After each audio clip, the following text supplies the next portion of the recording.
কাজিৰঙালৈকে অহা পৰ্যটকৰ সংখ্যা দ্ৰুত গতিত বৃদ্ধি পাইছে আৰু ৰাষ্ট্ৰীয় উদ্যানসমূহৰ ভিতৰত পৰ্যটক অহাৰ ক্ষেত্ৰত কাজিৰঙাই এইবাৰ দেশৰ ভিতৰত তৃতীয় স্থান অধিকাৰ কৰিবলৈ সক্ষম হৈছে।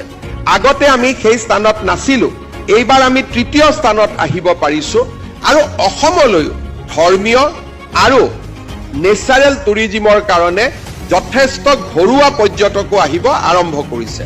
কাজিৰঙা আমি গোটেই বছৰ খুলি ৰাখিব নোৱাৰো, কিন্তু মানস আমি গোটেই বছৰ আমি খুলি ৰাখিব পাৰো।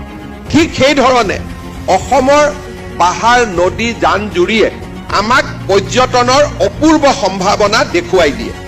বহু কাম নকৰাকৈ আমি নেচাৰেলি পৰ্যটকক আকৰ্ষণ কৰিব পাৰিছো, কিন্তু আমি যদি কিছু কাম কৰিব পাৰো, মই ভাবো পৰ্যটনৰ সংখ্যা দ্ৰুত গতিত বৃদ্ধি হ'ব